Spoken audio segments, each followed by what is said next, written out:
اس سے پہلے کہ وہ مجھے طلاق دے دیتا میں خود ہی اس سے الگ ہو گئی۔ یہ میری بد نصیبی ہے کہ اس پوری دنیا میں میرا کوئی ٹھکانہ نہیں ہے۔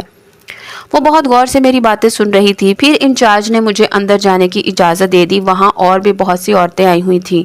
عورتیں مجھے دیکھ کر آپس میں سرگوشیاں کرنے لگی۔ میں سہمی ہوئی ایک جگہ پر بیٹھ گئی۔ تبھی ایک عموماً لڑکی اٹھ کر میرے پاس آئی۔ وہ بھی بہت خوبصورت تھی، اتنی کہ میں اسے دیکھ کر چونک گئی۔ میرے پاس آ کر وہ بڑی نرمی سے کہنے لگی، کیا تم بھی مصیبت کی ماری ہو؟ کیا تمہارا بھی اس دنیا میں ہماری طرح کوئی بھی نہیں ہے؟ میری آنکھوں میں آنسو آ گئے تھے اس کی بات سن کر۔ پھر جب میں نے اسے بتایا کہ میں ایک شادی شدہ لڑکی ہوں تو وہ بڑی حیران ہوئی۔ کہنے لگی، تم تو اچھی خاصی خوبصورت ہو، کوئی بھی مرد تمہیں ایسے نہ چھوڑے، تمہارا شوہر کیا پاگل ہے؟ میں نے نفی میں سر ہلایا اور کہنے لگی، نہیں وہ پاگل نہیں ہے، بلکہ میرا نصیب خراب ہے۔ پھر وہ اداسی سے کہنے لگی، میں بھی بڑی بد نصیب ہوں، بچپن میں ہی میرے ماں باپ کا انتقال ہو گیا تھا تو اماں نے دوسری شادی کر لی۔ میرا سوتیلا باپ بڑا ظالم تھا، وہ گرم گرم چمٹوں سے مجھ پر ظلم کرتا، کبھی اس قدر مارتا پیٹتا کہ میں چیخنے چلانے پر مجبور ہو جاتی۔ لیکن میری اماں بھی مجبور تھی۔ جب میں 13 سال کی ہوئی تو مجھے کہیں بیچنا چاہتا تھا، شاید کسی طوائف کے کوٹھے پر۔ تب اماں نے مجھے گھر سے بھگا دیا۔ میں راستہ بھٹکتی ہوئی یہاں پر پہنچ گئی۔ شکر تھا کہ مجھے کوئی ایسا درندہ نہ ملا جو مجھے نوچ کر کھا جاتا۔ اب اتنے سالوں سے میں یہیں پر ہوں، مجھے یہاں رہتے ہوئے 7 سال ہو گئے ہیں۔ لیکن تم نے یہاں آ کر بھی غلطی کی تھی۔ کیا مطلب ہے تمہارا؟ میں گھبرا کر اسے دیکھنے لگی تو وہ کہنے لگی، دراصل یہاں کا ماحول ٹھیک نہیں ہے، یہاں کا جو بڑا آنر ہے اس کی نیت بہت خراب ہے۔ کوئی بھی خوبصورت لڑکی دیکھتا ہے تو وہ اسے اپنے گھر بلا لیتا ہے، پارٹیوں میں یہاں کی لڑکیوں کو پیش کیا جاتا ہے۔ اب تم بھی اس کام کے لیے تیار ہو جاؤ۔ تو کیا تم بھی وہی کام کرتی ہو؟ اب تو میری زبان سے الفاظ ہی ادا نہ ہو رہے تھے تو اس نے نظریں جھکا لی اور کہنے لگی، کیا کروں، مجبوری میں کرنا پڑتا ہے، میرے پاس اور کوئی ٹھکانہ بھی تو نہیں۔ میں تو کہتی ہوں تم واپس اپنے شوہر کے پاس چلی جاؤ یا پھر وہ تمہیں لینے آ جائے، بس میں تمہارے لیے دعا ہی کر سکتی ہوں۔ اب تو میں بے بسی سے گھٹنوں میں منہ چھپا کر رو رہی تھی۔ ایسے لگ رہا تھا جیسے میں نے یہاں آ کر بہت بڑی غلطی کی ہو۔ لیکن ابھی اس بات کو 3-4 گھنٹے ہی گزرے تھے جب انچارج آ کر کہنے لگی، باہر کوئی نوجوان آیا ہے، تمہارا پوچھ رہا ہے، کیا وہ تمہارا جاننے والا ہے؟ اس نے تمہارا نام بھی بتایا ہے، مہرالنساء نام ہے نا تمہارا؟ میں نے اسبات میں سر ہلا دیا۔ دل میں خوشگمانی پیدا ہوئی کہ شاید شہیر کو میرا خیال آ گیا ہے، وہی مجھے لینے آیا ہے۔ میں جلد سے جلد یہاں سے دور بھاگنا چاہتی تھی، کیونکہ جب سے اس لڑکی نے مجھے یہ راز بتایا تھا کہ یہاں پر لڑکیوں کے ساتھ غلط کام ہوتا ہے، تب سے میں یہاں سے کسی طرح سے باہر جانے کا راستہ تلاش کر رہی تھی کہ جیسے ہی باہر گئی تو اس نوجوان کو دیکھ کر چونک گئی۔ تبھی وہ انچارج مجھے غور سے دیکھتے ہوئے کہنے لگی، یہی تمہارا شوہر ہے؟ تو میں نے ہاں میں سر ہلا دیا۔ پھر وہ نوجوان آگے بڑھا اور مجھے غور سے دیکھتے ہوئے کہنے لگا، چلو میں تمہیں لینے آیا ہوں، دراصل میں تمہارے لیے کھانا لینے گیا تھا اور تم وہاں سے چلی آئی، اب تم یہاں نہیں رہو گی بلکہ میرے ساتھ چلو گی۔ میں بھی اس کے ساتھ جانا چاہتی تھی، پیچھے انچارج مجھے روکتی رہ گئی اور بہانے سے کہنے لگی کہ یہ پھر سے تمہیں لے جائے گا، تم پر ظلم و ستم کرے گا، تم اس کے ساتھ نہ جاؤ۔ لیکن میں جلد سے جلد یہاں سے فرار ہونا چاہتی تھی۔ پھر تیزی سے اس نوجوان کے ساتھ باہر آ گئی۔ میرا سانس بہت بوجھل ہو رہا تھا، ایسے لگ رہا تھا جیسے میں کسی قید خانے سے باہر آ گئی ہوں، لیکن اس کی نظریں مجھ پر جمی تھیں۔ پھر وہ مجھے کہنے لگا، تم نے انچارج سے جھوٹ کیوں بولا کہ میں تمہارا شوہر ہوں؟ کیا سچ مچ تم میرے آنے کا انتظار کر رہی تھی؟ میں نے ایک گہری سانس لی اور اسے کہنے لگی، ہاں، کیونکہ وہ شیلٹر ہوم کے نام پر عورتوں کا طوائف خانہ ہے۔ اب وہ بالکل خاموش ہو گیا تھا۔ پھر مجھے کہنے لگا، خدا کا شکر ادا کرو کہ تمہاری عزت محفوظ رہی، اب میں تمہیں تمہارے شوہر کے گھر چھوڑ دیتا ہوں۔ لیکن میں نے نفی میں سر ہلا دیا اور کہنے لگی، میں ابھی کچھ دن انتظار کرنا چاہتی ہوں، اگر اس کے دل میں میرے لیے کوئی جگہ ہوگی تو وہ مجھے لینے ضرور آئے گا۔ میری بات سن کر وہ خاموش ہو گیا، پھر کہنے لگا، ٹھیک ہے، میری ایک جاننے والی عورت ہے، تم اس کے ساتھ رہو، یوں اکیلا ہم دونوں کا رہنا بھی ٹھیک نہیں ہے۔ میں اس کی بات پر راضی ہو گئی۔ پھر وہ مجھے لے کر ایک گھر میں چلا آیا جہاں پر ایک عورت تنہا رہتی تھی۔ وہ بوڑھی عورت، وہ مجھے کہنے لگا، تم اس کی خدمت کرتی رہو، یہ بہت اچھی ہے، تمہارا خیال رکھے گی اور تمہیں جس چیز کی بھی ضرورت ہوگی مجھے بتانا، میں ہر روز تمہارے پاس ضرور آؤں گا۔ یہ کہتے ہی وہ وہاں سے چلا گیا، لیکن میں اس اندھی بوڑھی عورت کے پاس آ گئی جو چارپائی پر بیٹھی تھی۔ پھر میں نے اس کا گھر صاف کیا اور اس کی خدمت گزاری کرنے لگی۔ وہ عورت واقعی ہی میں بہت اچھی تھی، زیادہ تر خاموش ہی رہتی، ہاتھ میں تسبیح پکڑے بس خدا کی عبادت کرتی رہتی تھی۔ کیا تمہیں یہاں نور عالم لے کر آیا ہے؟ کون نور عالم؟ میں حیرت سے اس کی بات سن رہی تھی۔ وہی جو ہر روز میرے پاس آتا ہے، میری خدمت گزاری کرتا ہے، وہ ہر کسی پر مہربان نہیں ہوتا، اس کی مہربانی کی کوئی خاص وجہ ہوگی۔ آج مجھے پتا چلا تھا کہ اس نوجوان کا نام نور عالم ہے۔ دن بھر کا کام کاج کرنے کے بعد میں بری طرح تھک گئی تھی۔ پھر جیسے ہی رات ہوئی تو اچانک دروازے پر دستک ہوئی۔ میں نے جیسے ہی دروازہ کھولا سامنے وہ کھانا لے کر کھڑا تھا۔ وہ اندر بھی نہ آیا اور کھانا پکڑا کر چلا گیا۔ میں اس کے خیال رکھنے پر حیران رہ گئی۔ وہ کس قدر مہربان ہے، بار بار میرے دل میں اس کا خیال آ رہا تھا۔ پھر رات کو کھانا کھاتے ہی میں گہری نیند سو گئی، لیکن وہی احساس میرے ارد گرد تھا، جیسے کوئی پیار بھری نظروں سے میرے وجود کو دیکھ رہا ہو۔ اس احساس کے ساتھ ہی میں گہری نیند کی آغوش میں چلی جاتی تھی۔ آنکھیں کھولنے کی ناکام کوشش کرتی، لیکن اس احساس سے جدا ہونا ہی نہیں چاہتی تھی۔ اس لیے میں یوں ہی نیند کی کیفیت میں جاگتی رہی۔ تبھی کسی نے میرا ہاتھ تھاما تھا۔ ایسے لگا جیسے کسی نے مجھے ہاتھ میں کوئی خوبصورت انگوٹھی پہنائی ہو، لیکن کیونکہ اس کا لمس میں اپنے ہاتھ پر محسوس کر رہی تھی۔ پھر صبح ہی میری آنکھ کھلی تھی، لیکن میرے پیروں تلے سے زمین نکل گئی۔ میرے ہاتھ میں وہ خوبصورت انگوٹھی موجود تھی جس کا سفید نگینہ خوب جگمگا رہا تھا۔ میں نے دیکھا وہ اماں جاگ رہی تھی۔ حسب معمول ان کا نورانی چہرہ چمک رہا تھا۔ سفید لباس پہنے وہ بہت پاکیزہ لگ رہی تھی۔ میں اس انگوٹھی کو دیکھتی رہ گئی۔ میرا دل بری طرح دھڑک رہا تھا، تو کیا سچ میں ہی میرے پاس کوئی آتا ہے، مجھے اپنی محبت کا احساس دلاتا ہے؟ لیکن یہ احساس کتنا خوبصورت ہے۔ آج میرا پورا دن بہت اچھا گزرا تھا، لیکن شام ہوئی تو وہی دروازے پر موجود تھا۔ آج وہ مجھے کپڑے دینے آیا تھا۔ تم نے کب سے ایک ہی لباس پہن رکھا ہے؟ دیکھو یہ کپڑے میں تمہارے لیے لے کر آیا ہوں، انہیں پہن لو۔ جب تک تم اپنے گھر واپس نہیں لوٹ کر جاتی میں تمہارا خیال رکھوں گا۔ اس کی مہربانی پر میں شکریہ ادا کرنے لگی، لیکن وہ میرے ہاتھ میں موجود انگوٹھی کو بہت غور سے دیکھ رہا تھا۔ تبھی میں نے جلدی سے وہ انگوٹھی چھپا لی۔ میں خود نہیں جانتی تھی کہ انگوٹھی میرے ہاتھ میں کس نے پہنائی ہے۔ پھر میں نے اماں کو ناشتہ کروایا اور خود بھی ناشتہ کر کے سارے گھر کی صفائی کی، اور پھر ظہر کی نماز پڑھ کر اماں کے پاس آ بیٹھی۔ اماں کیا آپ اس گھر میں اکیلی رہتی ہیں؟ اس نے ہاں میں سر ہلایا، پھر ٹھنڈی سانس بھر کر کہنے لگی، پہلے میری بہوئیں اور بیٹے میرے ساتھ رہتے تھے، لیکن پھر وہ کینیڈا شفٹ ہو گئے۔ میں اکیلی جان اندھی بلا کیسے ان کے ساتھ جاتی؟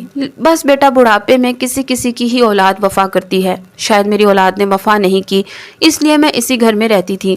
تم یقین نہیں کرو گی، 3 دن سے میں اس گھر میں بھوکی پڑی ہوئی تھی۔ تبھی ایک دن آدھی رات کو اس گھر کا دروازہ کھلا اور کوئی اندر آیا۔ وہ میرے حال پر افسوس کر رہا تھا۔ جب میں نے اس سے پوچھا بیٹا تم کون ہو، تو وہ کہنے لگا میں نور عالم ہوں، آپ کی مدد کرنے آیا ہوں۔ آپ کو ایسے حال میں دیکھ کر بہت دکھ ہوا ہے اماں جی۔ پھر اس نے پورے گھر کی صفائی کی، مجھے کھانا وانا کھلایا، پھر اس نے اپنا یہ معمول بنا لیا۔ اب وہ ہر روز میرے پاس آتا تھا، لیکن پھر وہ تمہیں یہاں لے آیا۔ لگتا ہے کہ تم بھی حالات سے مجبور ایک مظلوم لڑکی ہو۔ اماں کی کہانی سن کر تو میری آنکھوں میں آنسو آ گئے تھے۔ ان کی اولاد کس قدر سنگ دل اور ظالم تھی۔ جس طرح شہیر نے میری زندگی مجھ پر تنگ کر دی تھی، اسی طرح اماں کے بڑھاپے کے دن بھی کس اذیت سے گزر رہے تھے۔ لیکن وہ نوجوان واقعی ہی تعریف کا مستحق ہے، ہر کوئی انسان ایسا نہیں ہوتا۔ پھر میں نے اماں کو اپنی کہانی سنائی تو انہوں نے میرے سر پر ہاتھ رکھا اور کہنے لگی میری دعا ہے کہ تم اپنے گھر واپس چلی جاؤ، خدا کرے تمہارا شوہر تمہیں لینے آئے، اسے تمہاری قدر ہو جائے۔ اماں کی دعا پر میں نے اس کا شکریہ ادا کیا تھا، لیکن پھر میں نے اس کے لائے ہوئے کپڑے پہن لیے۔ ان کپڑوں کو دیکھ کر میں چونک گئی تھی۔ ایسے ہی کپڑے تو کسی نے مجھے دروازے سے دیے تھے جب میں اپنے گھر میں رہتی تھی، بالکل ایسا ہی لباس تھا وہ۔ میں نے خوشی خوشی وہ کپڑے پہن لیے تھے جس میں اپنا آپ بہت اچھا لگ رہا تھا۔ پھر میں اماں کے پاس آ کر کہنے لگی، اماں آپ اس نوجوان کے بارے میں نہیں جانتی ہیں، کہاں رہتا ہے، کہاں سے آیا ہے؟ تب وہ ایک لمحے کو خاموش ہوئی، پھر کہنے لگی اس کے پیچھے ایک گہرا راز ہے۔ کیا مطلب ہے آپ کا؟ اب میں چونک کر ان کی بات سن رہی تھی۔ بیٹا وہ کوئی انسان نہیں بلکہ ایک جنات ہے۔ یہ آپ کیا کہہ رہی ہیں؟ میں ان کی بات پر حیران رہ گئی تھی۔ میں سچ کہہ رہی ہوں، میں ایک اندھی عورت ہوں، لیکن میں نے اس کے آتے ہی محسوس کر لیا تھا کہ یہ خدا کی کوئی نیک مخلوق ہے جو انسانوں میں سے نہیں، ورنہ اس قدر نیک کبھی بھی کوئی انسان نہیں ہو سکتا۔ جب بھی مجھے کسی چیز کی ضرورت ہوتی ہے وہ پہلے سے ہی جان لیتا ہے، اس کے اندر یہ طاقت موجود ہے۔ وہ ایک جنزاد ہے، نہ جانے کہاں رہتا ہے، یہ تو میں نہیں جانتی، لیکن ہر رات کے 12 بجے کے بعد وہ میرے پاس آتا تو میں اس کی خوشبو سے ہی پہچان لیتی تھی۔ پہلے اس گھر میں گندگی کی وجہ سے شیطان جنات کا بسیرا ہو گیا تھا، لیکن جیسے ہی وہ یہاں پر آیا تو وہ شیطان جنات اس گھر کو چھوڑ کر فرار ہو گئے۔ تب سے ہی وہ یہاں آتا جاتا ہے، میرا خیال رکھتا ہے، میں اس کی احسان مند ہوں۔ اماں نے تو عجیب بھیانک انکشاف کیا تھا۔ اب میرے ہاتھ پاؤں لرز رہے تھے۔ میں نے سوچا کہ شام ہوتے ہی پھر سے کھانا دینے آئے گا، لیکن دل چاہ رہا تھا کہ میں یہاں سے بھاگ جاؤں، لیکن بوڑھی اندھی اماں کو چھوڑ کر جانے کا بھی دل نہیں کر رہا تھا۔